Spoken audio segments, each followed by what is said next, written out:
Welcome back to Energetically You, where we talk about optimal wellness, abundant mindset, and empowered decision making.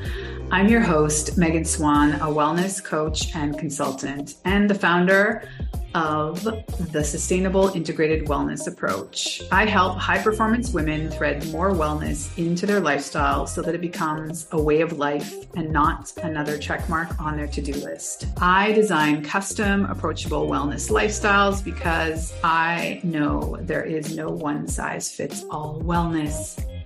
After working with me, women have more magnetic energy and confidence from within and ultimately make more aligned and empowered decisions for themselves.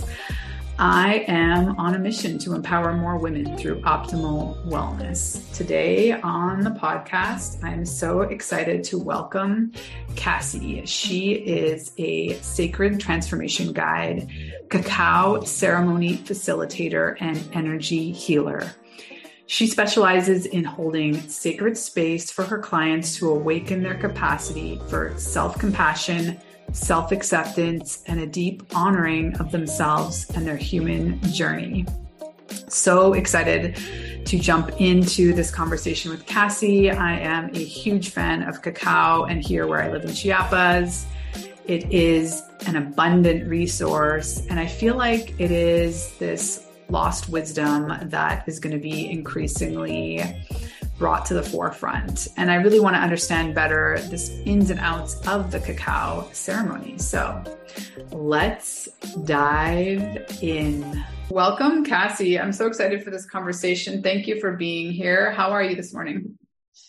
Oh, I'm really excited to be here, just reflecting on getting to share what I love so much, which is about ceremony and cacao. And really the essence of that is opening our hearts as we move through this crazy wild time in humanity. So I'm excited to be here. Amazing. Well, I'm excited too, because this is something that's kind of been on my radar, honestly, to dive deeper into personally. It's definitely something going to be part of my upcoming retreat that I haven't really talked about publicly. It's still being planning. But I live in Chiapas, Mexico, where they grow a lot of cacao, and this is a big part of the history of Mayan culture. And so, for a lot of reasons, I just love cacao nibs, and I'm very curious. And let's start. Did you get into ritual before this specific ritual, or did this specific ritual bring to the forefront for you the power of ritual? Great question. I would say I was already deep into exploring what ritual meant in my own life. I had already been facilitating retreats and women's circles, and in my own life being very intentional, starting my morning with a grounding in, with some breathing, with a morning routine. And then when I discovered cacao, it was like all of that amplified. And for me, and for the people I share it with as well, it's like that one constant. It's like an anchor in my morning. So, if maybe breath work doesn't fit that morning, or a meditation, or whatever else I like to kind of pull into my morning, cacao can always be there. And all it does require at least an intentional moment before running off and drinking it on the go. But as long as there's that intentional, take 3 breaths with the cacao, say my thank yous, and set an intention, it's like that's become the anchor in my day. And I was exploring cacao personally almost every single day for over a year before I started bringing it into the ceremonial spaces that I was holding. And it's just amplified the effects of people coming into heart connection with themselves and with each other. So it's been really beautiful. All right. Well, I don't know where to go next. I always have so many questions and then I forget them. But can you tease out for us first off? I know that there are sort of more elaborate ceremonies that are done with cacao. So tease out the difference between bringing it into your life as a daily ritual versus like the benefit and what it looks like, the other types of ceremonies that exist around it. I mean, personally, in my own experience, I've found that coming together in a group with other energies, with other souls that are here, the experience that you'll get in a ceremony like that is so amplified because all of our energies are merging together. We're connecting heart to heart with each other. So for those who are curious about cacao, experiencing it in a group, especially for the first time, is so powerful. You know, I've had people come in and say after they've had the cacao and we've done some connection that they've never experienced such deep inner peace, that their minds haven't been this clear in years. And yeah, I would say that the effects in a ceremony are definitely amplified. And really, like, you can do anything you want in a ceremony. And the company that I work with, Fly Cacao, we're very clear that we're not trying to imitate any Mayan or Aztec rituals per se. We're really bringing it into the now and just connecting with our breath, connecting with our hearts, and allowing people to experience that heart opening. And I would say that in my day to day, when I use cacao, that's really the same intention, is just coming back into myself, coming into my center, and allowing myself to feel my heart, which so often of the time we're allowing our minds to lead through this world and through this life. And so it's really coming back into that heart connection. And for me, my ceremonies and my personal practice are quite similar in that way. It's all about coming back into the heart. So is it, I mean, I know it's always, or I've understood it's always kind of around love, and it's a heart opener. We talk about it working on the heart chakra. Can you kind of paint the picture, how it might be the same and how it's dramatically different from coffee? Because I feel like people have this idea that it's like, oh, just another sort of, energizing beverage I could have in the morning. Right.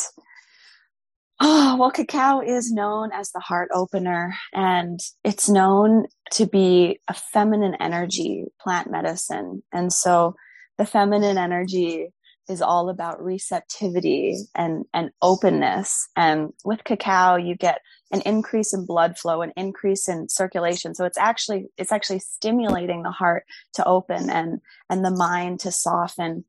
And yeah, it's like compared to coffee, I've had many, many clients switch from coffee to cacao because it is energizing, but it's not energizing in the same way. It's not that like, okay, I'm on for the day. Like, now it's time to go. It's go time. Like, let's get stuff done. It's more of a softening and a feeling of, okay, there are these things I have to do, and I can flow my way through them, and I can kind of weave my way through the day instead of more. I find caffeine is like more of like a power, like a force, like a let's get this done. And cacao is more of a softening, but it still brings the same, like, okay, I have the energy, I have the focus, I have the creativity. Focus, right? Yeah, the focus, the creativity to move through the things that need to be done in my day. I feel like for me, it's like, yeah, coffee is like, it gets me kind of like roar, like, okay, I'm here, I'm on, I've got this. And then with cacao, it's a softening into I've got this, like, I've got this day, I have the energy, and I'm going to do it in a way that flows, in a way that's not pushing and forcing things. Yeah. You've inspired me to get back more seriously into this. It's one of those practices where I bring it in once in a while, but it really isn't a habit. And I wanted to talk as well, because here there's there's several, but and I guess I won't name names, but there's one place that has like a very cool concept around bringing, Mayan cacao culture, and, they make beautiful chocolates, but I love that they have, they do serve for coffee, but the big menu that's sort of, similar to what you would see in a coffee shop with all the different choices, there's 6, if not 7 types of hot chocolate or cacao that you can order just based on like the percentage of cacao and the Mayan is 100% cacao. So knowing, like, I think it's important for most people to understand that, you know, the Mayans didn't have sugar. The Spanish brought them sugar, and they never drank cacao in that sense. And that there's, you know, nothing wrong with sweetening it. So I was curious, like, how do you prepare it every morning? What is your recipe? Yeah, I like it a little sweet, I'll admit. So typically I prepare it with a little bit of cayenne pepper. So that gives it a little bit of spice and also helps it circulate through the system. And I find it also opens the heart as well. And then I also use a little bit of maple syrup. So pure Canadian maple syrup. Yeah, that's my sweetener. And, you know, I've shared cacao with many people, and some people like to use, add a little bit of cinnamon. Some people like honey, but I agree there is something really, really beautiful about honoring it in that way, in that traditional way, and not adding anything. And I've been to ceremonies where people do that. And it can be quite bitter, as I'm sure. Well, I think it's bitter, but I think what I always find interesting when I drink it that way is just to appreciate it. Like, it's one of those things that our concept of, you know, what a hot chocolate should be and taste like. And this drink that's much more like filtered coffee, you know, like it's this, you know, a slightly different flavor, but the same idea of, like, you would probably add things to it to make it taste better, or just appreciate. I mean, there are, of course, the people that really enjoy that level of bitterness, but I like it actually, you know, at 90 or, you know, 70, but I can't. No, I'm not a huge fan of sugar, but I'm going to try it with maple syrup. And like you say, the cayenne. How much cayenne would you put? You prepare it by the cup, or? Well, yes, I prepare it by the cup, and I would say use at your own discretion. I love it, so I pile in the cayenne. I really like that heat, that spice to it. But at my first few ceremonies that I facilitated, I did force quite a lot of coughing on some of our participants because I overestimated the cayenne. So I would say play around with that. And for the people who come to ceremony with me, I just use like a little dash, like the smallest amount. And they can still taste it. They're still like, there's something spicy in here. Yeah. And do you put cinnamon? No. I don't put cinnamon. No, but a lot of people do. Amazing. So tell us more about your current work and the way that you sort of bring this knowledge and ritual specifically to people and your clients. Yeah. Well, for me, like, ritual, and really the essence of ritual is sacredness. And over my healing journey, I've discovered how important it is to bring in this essence of sacredness into everything that we do, and how it amplifies everything in our life. It amplifies our ability to be present, to be fulfilled in each moment, to feel connected. And so, yeah, ceremony, ritual, it's such a big part of my life. And I started my healing journey about 7 years ago. And when I got into energy healing, I really started to see, because, you know, you're taught a framework essentially for a modality of healing, like energy healing. And over the last few years, it's really been about bringing in, like, ritualizing a session, like really getting people into the sacredness of this life, of this moment, of their bodies. So even in my energy healing sessions, I really focus on grounding people in and bringing them back to the present moment, bringing them into their breath, and really feeling the sacredness of life. And that translates into my ceremonies as well. It's like, you know, all people really need is a space to come and feel safe and nurtured, and like they can just be however they're showing up. And ceremony is such a beautiful beautiful way to bring people together like that. And obviously it's been used for so many centuries in this way to help people come and release and process and move through whatever's coming up for them. But yeah, it's like, I would say that when I started doing, holding ceremonies, it was a huge catalyst for me to deepen my own practice in my own life and bring more ritual into my own life.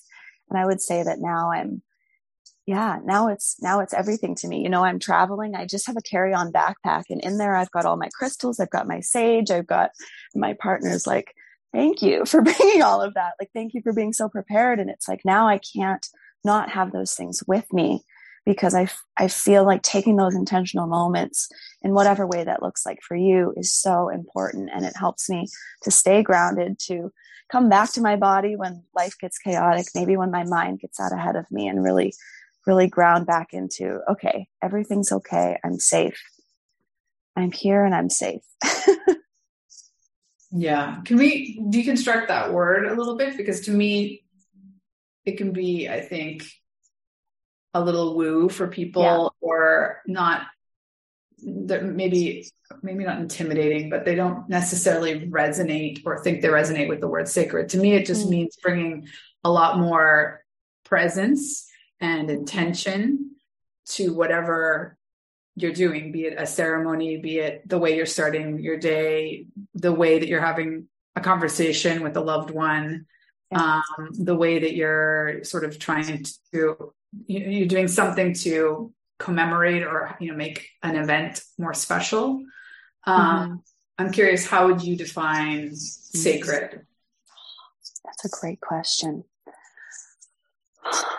I feel like every single thing that we move through in this life is sacred. All of our shadows and pains, whenever those challenging things come up, that is sacred. This is the journey that we're on. And it is kind of a little bit woo woo, and it does bring in more of that spiritual aspect. But I just tell people, almost everyone that comes to ceremony has some connection with a higher source, or with the universe, or they're like, the universe has my back, whatever it is that they say and believe. And for me, sacredness is really coming into the knowing that every single thing that I'm moving through is exactly what I'm meant to be moving through and deserves to be honored. And by taking those intentional moments to reconnect with myself, whether it's through cacao or with sage or with crystals or meditation, it reminds me to honor every piece of this journey that I'm moving through. Because I find that for so many people, we can really relish, and it makes sense. We can relish the high moments and the achievements and the successes and all of that. But the more challenging moments, it's like we want to rush through them, or we want to push them down or away, or we want to pretend that they're not there. And I find that ritual brings me into the space of honoring whatever's showing up in me and being okay with that. And it really helps me honor this human journey and find more fulfillment in everything that I'm moving through, which is sometimes super, super challenging. Like, it's not easy to be a human right now at times. Yeah. I mean, I completely agree with everything you say. And I'd also add, like, I feel like even the celebrating the good part, like, I feel like everything's just accelerated and rushed. And, I do see a bit of a juxtaposition living here in Mexico, where sometimes it's like the other extreme, where it seems like things are not happening. In fact, we're spending like copious amounts of time honoring and celebrating. But I think it provides like this nice spectrum and balance where you can just also honor a culture that really focuses on all those little events, instead of everything needing to be like a big milestone to be worth celebrating. Or I also feel like here in Mexico, they do a better job of honoring pain and death, and there's more ceremony around and ritual around. In fact, we're about to come up to now, my kids live between two cultures, and they love Halloween, but they also love Day of the Dead and all of the rituals that we get to do to, here in Mexico, you commonly refer to your dead, meaning, the group of relatives that you have and or friends and relatives that you bring onto your altar and celebrate annually, and kind of just, spend a little bit extra time and be more intentional about visiting with them, if you will, and celebrating their lives. And, I think the more that we are comfortable with all of the, like you say, all of the gamma of emotions and ebbs and flows of being human, the easier it is to just be at ease in your own skin when, everything is not necessarily really great or really bad, but just on the day to day, because otherwise I feel like there's just this ongoing sense of limbo. I don't know if you can speak to that, or if you feel the same way. That I feel like more people, particularly women, are coming back into this realization that they are missing this piece of ritual or spirituality or sacredness in their lives. And I love how you present it, because it doesn't need to be everything you do, but you could just have like one little grounding practice like this, drinking cacao in the morning with intentionality. It could be really powerful. Yeah. I can definitely understand the sense of limbo that people feel like they're in. We've been taught for so long to be chasing these external things, these accomplishments, achievements, looking outside for validation. And I think now people are starting to look inward more. And when we look inward, we're like, wait, who am I? What have I really been chasing? And the journey for me has been discovering that I'm not looking for anything outside of myself. I'm looking to discover what's actually in here, what's in this heart, what's in this body. And as you said, that's where we come into a place of ease and moving through life with ease and gentleness and flow. Not to say that we don't get things done. We do. It's just from a different space. And I think this is such a powerful time in humanity, in our evolution, where we are being forced to look at that. And it is uncomfortable to look out and feel that, maybe that limbo, that unease, and realize that we've been living in unease in our lives for so long, and maybe living for others, living for the society, and not having had that journey of self-discovery, that journey inward. So it's very exciting. It's challenging. And that's why having a place where you can come and rest and have your heart be held. And even for me, participating in ceremony and events like that and having space held for me, is just so important for all of us right now. I agree. So what are you currently working on? Tell us a little bit about your work. Well, my big passion the last few years has been our Liberated Woman retreats. So my business partner, Victoria, my divine co-creator, and I started Liberated Woman retreats a few years ago now. And we just did our 11th retreat. And yeah, wow. Congratulations. Thank you. It was amazing. It was 11 participants, our 11th retreat. And that's really just traveled through essentially word of mouth, people telling friends about their experience and coming and joining us. So we're really excited to continue with those. And I'm actually, my journey is taking me to Mexico, where yes. I'll be spending the fall in Mexico and just really really immersing myself in the culture there and seeing what kind of things I can get involved with there. I will be obviously working remote then. So I do my energy healing sessions online, as well as some coaching but really seeing how I can be of service, and also how what I can receive from being in Mexico. I know that there's so much to offer. And as you shared, like the honoring of more aspects of life than we tend to honor in Canada and in the US, the honoring of the pain, the honoring of the ancestors. I'm really excited to just be immersed fully in that space. Yeah. I shared a quote today that I think is really incredible and pertinent here and beautiful in its simplicity, that healing is ancestral wealth or generational wealth. Healing yourself is creating generational wealth. And I really hit home. Wow. So yeah, well, if you need any tips on where to look for centers of cacao ceremony, because there, I'm sure, are some of the more touristy areas, but I know a lot of people that have done deep dives in studying this, and they were never going anywhere that I'd heard of.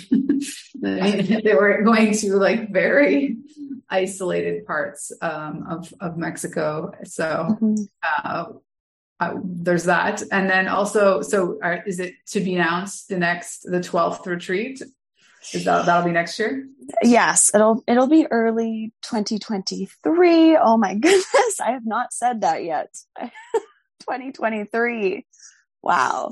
Yeah, that's the plan. And I've also been working with another two wonderful soul sisters on a retreat for spiritual entrepreneurs, for light workers. So the heart of creation, we've called that. And it's going to be a full immersive experience as well for people who are already healers or who are wanting to get into this space, and really want to make sure that they're doing it from a heart-centered space and creating that vision, creating that flow, creating that work plan, from a heart-centered space. And I think that, yeah, that's the journey that we're on, is the journey back into the heart. Well, I think that's a perfect place to leave this. We'll share the links that you sent me in the show notes. And looking forward to hearing all about your upcoming retreats and offerings. So let's definitely keep in touch. And anything else you want to leave us with? Oh, this has been wonderful. Thank you for inviting me. I feel really full getting to share about cacao. And my message to everyone is gentleness, lots of gentleness on yourself. It's something that I see really, really beautifully comes in with the cacao, is like a gentleness around what we've been moving through, a gentleness around anything that we might have been being hard on ourselves for, or feeling like was too painful to bear. Is like a gentleness, that it's okay. And so calling in lots of gentleness and compassion for whatever you're moving through, as this is a wild time, but it's meant. Everything that's happening is meant to open you up to your heart, to your beautiful heart. Well, thank you. That's beautiful. And I hope we get to share cacao together someday. Me too. Maybe here, maybe there. I don't know, but we'll be in touch. Sounds good. Thank you so much, Megan. Thank you. Thank you, everyone, for listening today on Energetically You. If you enjoyed the episode, please share it with a friend that you know might also enjoy it. You can also support us by subscribing to the podcast on the platform that you listen to us and leaving a review. You can connect with Kassie through the show notes. You can also connect with me. You might have noticed I'm now on TikTok as well. Really having a lot of fun, just being a little bit more raw in myself and a little less curated than I am on Instagram. And I'm always all ears to hear of any particular topic you would like to have covered on the podcast. You can always email me at meganswanwellness@gmail.com. Have a beautiful day.